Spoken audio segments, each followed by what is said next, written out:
ऐश, उसके grandfather, father and उसके friend सभी लोग एक साथ में बैठे होते हैं, जहां पर ऐश के ग्रैंडफादर बताने वाले थे कि अगर ऐश को पोकेमॉन यूनिवर्स चैंपियनशिप में पार्टिसिपेट करना है तो उसके लिए कैसे कैसे टास्क कंप्लीट करने होंगे। वो बोलते हैं यहाँ पर सबसे पहले तो 4 चैंपियन जिम लीडर्स होने वाले हैं जो कि नॉर्मल जिम लीडर नहीं होंगे। ये तुम्हारे वर्ल्ड के चैंपियन से भी ज्यादा स्ट्रांग होने वाले हैं और इनको हराना सच में मुश्किल होने वाला है। जैसे जैसे तुम इन चैंपियन जिम लीडर्स को हराते जाओगे वैसे ही तुम्हें एक बैच मिलेगा और 4 बैच कलेक्ट करने के बाद तुम आगे प्रोसीड कर सकते हो। ऐश कहता है वाह, इसका मतलब यहाँ पर सिर्फ और सिर्फ 4 ही चैंपियन जिम लीडर्स होने वाले हैं। ये तो बाकी चैंपियनशिप से इजी लग रहा है। ओल्ड मैन कहते हैं नहीं, इसमें भी एक ट्विस्ट है। नॉर्मल चैंपियनशिप में तुम एक जिम लीडर को हराने के बाद डायरेक्टली सेकंड जिम लीडर की तरफ आगे बढ़ना स्टार्ट कर देते थे और लगातार जिम लीडर को चैलेंज कर दिया करते थे। बट यहाँ पर तुम्हें एक जिम को चैलेंज करने से पहले 3 टास्क दिए जाएंगे और वो तीनों टास्क कंप्लीट करने के बाद ही तुम एक जिम के तरफ बढ़ सकते हो। उस जिम में एंटर करने से पहले ही चेक किया जाएगा कि क्या तुमने वो 3 टास्क कंप्लीट किए हैं या फिर नहीं।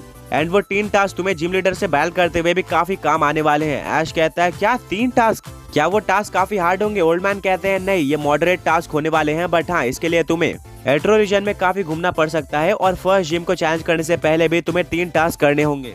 ऐश कहता है ऑलराइट, मैं इसके लिए रेडी हूँ, तो हमें रजिस्टर कहाँ से करना है और मुझे पहले 3 टास्क कहाँ से मिलेंगे? ओल्ड मैन कहते हैं कि ग्लेशियर सिटी में पोकेमॉन यूनिवर्स चैंपियनशिप में पार्टिसिपेट करने का एक सेंटर है। यहाँ पर सिर्फ और सिर्फ वही पोकेमॉन ट्रेनर्स जा सकते हैं जिन्होंने अपनी वर्ल्ड की पोकेमॉन ग्रैंड मास्टर चैंपियनशिप को जीता है और उनके पास एक बहुत ज्यादा बड़ा टाइटल है जिससे वो प्रूव कर सकते हैं कि वो अपने वर्ल्ड के टॉप 3 स्ट्रॉन्गेस्ट पोकेमॉन ट्रेनर्स में आते हैं।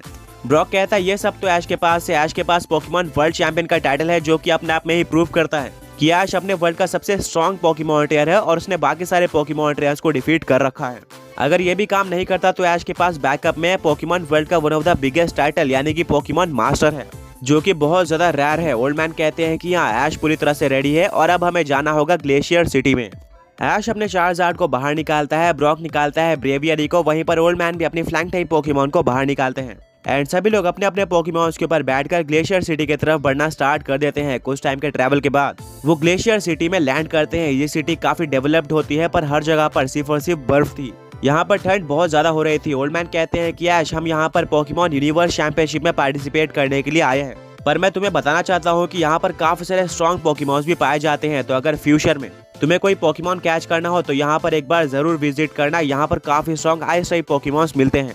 ऐश कहता है ठीक है, मैं यहाँ पर जरूर आऊंगा, बट वो सेंटर कहाँ है जहाँ से हम पोकेमॉन यूनिवर्स चैंपियनशिप में पार्टिसिपेट कर सकते हैं? ओल्ड मैन कहते हैं वो इस सिटी के बीचों बीच है। वेल, ओल्ड मैन के पीछे पीछे ऐश और उसके फ्रेंड्स आगे बढ़ते रहते हैं और वो एक बहुत ज्यादा बड़े बिल्डिंग में पहुंच जाते हैं जहाँ पर लिखा हुआ था Pokemon universe championship participation centre. Ash अंदर जाता है जहाँ पर काउंटर पे उसकी सारी डिटेल्स मांगी जाती है और पूछा जाता है कि आज तक उसने कौन कौन से टाइटल जीते हैं। ऐश बता देता है कि वो एट्रो रीजन का भी वर्ल्ड चैंपियन बन चुका है। उसने एट्रो चैंपियनशिप जीती है और अपने वर्ल्ड में वो एक पोकेमॉन मास्टर, वर्ल्ड चैंपियन और ग्रैंड मास्टर है। ऐश ने काफी कुछ अचीव किया था, इसलिए काउंटर वाले उससे कोई भी क्वेश्चन नहीं पूछते हैं और डायरेक्टली 3 टास्क बता देते हैं जिनको कंप्लीट करने के बाद वो पहले जिम में जा सकता था। ऑल्सो उसको एक स्पेशल पोकेमॉन यूनिवर्स डेक्स मिलता है। इस पोकेडेक्स की खास बात यह थी कि ऐश को इस पोकेडेक्स के अंदर पूरे पोकेमॉन यूनिवर्स के पोकेमॉन्स मिल जाएंगे। कोई भी ऐसा पोकेमॉन नहीं है जिसका डेटा इस डेक्स में ना हो। ऑल्सो इस डेक्स के अंदर ऐश को सारे के सारे जिम्स के लोकेशन भी मिल जाएंगे और नेक्स्ट टास्क क्या होने वाले हैं उसकी भी इन्फॉर्मेशन मिल जाएगी। काउंटर पे बैठा हुआ कैरेक्टर कहता है कि एक बार तुम 3 टास्क कंप्लीट करने के बाद फर्स्ट जिम लीडर को डिफीट करते हो तो तुम्हें ऑटोमेटिकली कुछ टाइम बाद अपने पोकेडेक्स के ऊपर अगले 3 टास्क देखने को मिल जाएंगे जिनको कंप्लीट करके तुम सेकंड जिम लीडर से फाइट कर सकते हो। एंड उसने ऐश को रजिस्टर कर दिया था एक पोकेमॉन यूनिवर्स चैंपियनशिप के पार्टिसिपेंट के तरह, यानी कि ऐश का पूरा काम कंप्लीट हो चुका था। आगे बढ़ने से पहले पिछले पोके क्विज के विनर्स ये रहे एंड आज का क्वेश्चन ये है कि ऐश का वो कौन सा पोकेमॉन है जिसने एलेक्स के ग्लिजार्ड के साथ टाई किया था। ऐश और उसके फ्रेंड्स उस सेंटर से बाहर निकलते हैं जहां पर ऐश के डैड कहते हैं कि ऐश, अब तुम टास्क कंप्लीट करने के लिए आगे बढ़ सकते हो। वेल, मुझे और तुम्हारे ग्रैंडफादर को अब कुछ पर्सनल बात करनी है जिसके बाद तुम अपने ग्रैंडफादर के साथ अपनी आगे की जर्नी कंटिन्यू करोगे। फिलहाल के लिए हमें अलग होना पड़ेगा। ऐश कहता है कि डैड, ऐसी कौन सी बात है जो कि आप हमें नहीं बताना चाहते? ऐश के डैड रिप्लाई करते हैं कि ऐसा कुछ भी नहीं है, सही टाइम आने पर मैं तुम्हें यह बात बता दूंगा, बट अभी के लिए यह बात तुम्हारे लिए उतनी इम्पोर्टेंट नहीं है। वेल, इसके बाद ऐश के फादर और ग्रैंडफादर अलग दिशा में चले जाते हैं और ऐश को अपने पोकेडेक्स के ऊपर एक नोटिफिकेशन देखने को मिलती है। ऐश पोकेडेक्स को निकालता है जहां पर लिखा हुआ होता है पहले 3 टास्क। ब्रॉक कहता है वाओ, टास्क तो काफी जल्दी आ गए। वेल, ऐश उन 3 टास्क को देखता है और वो टास्क काफी ज्यादा हार्ड लग रहे थे। सबसे पहला टास्क ये था कि ऐश को एट्रो रीजन का एक शाइनी पोकेमॉन कैच करना था। सेकंड टास्क ये था कि ऐश को माउंट सेपियन में एक स्ट्रॉन्ग पोकेमॉन ट्रेनर मिलेगा जिसको डिफीट करना होगा। और थर्ड टास्क ये था कि उसी माउंट सेपियन के अंदर एक काफी बड़ी केव है जहाँ पर ग्राउंड टाइप पोकेमॉन्स मिलते हैं। वहाँ का सबसे लंबा ऐश को ग्राउंड या फिर स्टील टाइप पोकेमॉन कैच करना है। पूरे केव में उससे लंबा पोकेमॉन नहीं होना चाहिए। ब्रॉक कहता है वो पोकेमॉन ट्रेनर तो ठीक है, पर पहले और तीसरे टास्क के लिए हमें किसी ऐसे पोकेमॉन ट्रेनर की जरूरत होगी जिसको एट्रो रीजन की अच्छी खासी नॉलेज हो, क्योंकि हमें पता नहीं चलेगा कि सामने वाला पोकेमॉन शाइनी है या फिर नहीं, क्योंकि हमने उसके नॉर्मल फॉर्म को ही नहीं देखा है। ऑल्सो टॉलेस्ट पोकेमॉन की बात रही तो उसमें भी हम ज्यादा कुछ नहीं कर सकते। मिस्टी कहती है हाँ ब्रॉक तुमने बिल्कुल सही कहा, इसमें हमें ऐश के ग्रैंडफादर की जरूरत होगी। ऐश अपने ग्रैंडफादर को कॉल करता है और सब कुछ एक्सप्लेन करता है। उसके ग्रैंडफादर कहते हैं कि ऐश घबराओ मत, तुम्हें रास्ते में काफी सारे हेल्पफुल पोकेमॉन ट्रेनर देखने को मिलेंगे और फर्स्ट जिम बैटल के बाद मैं तुम्हारे साथ ट्रैवल करूंगा।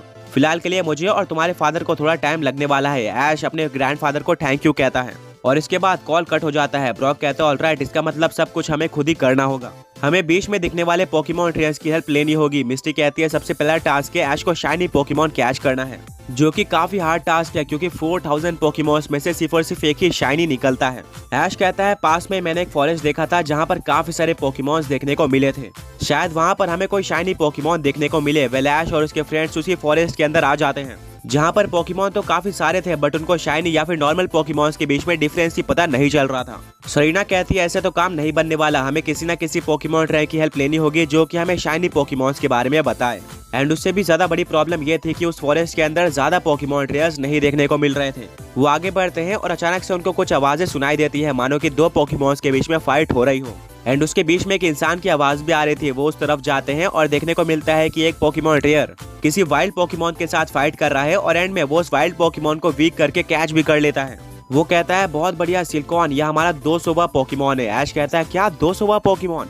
ऐश की आवाज काफी तेज होती है जिसके चलते उस पोकेमॉन ट्रेनर की नजर ऐश और उसके फ्रेंड्स के ऊपर पड़ जाती है। वो कहता है तुम कौन हो और तुम लोग यहाँ पर क्या कर रहे हो? ये सुनकर ऐश और उसके फ्रेंड्स घबरा जाते हैं।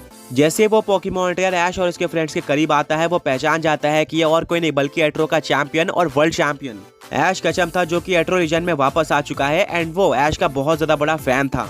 वो ऐश के साथ हाथ मिलाता है और सेल्फीज वगैरह भी लेता है। इसके बाद ऐश कहता है कि मुझे तुमसे एक हेल्प चाहिए थी।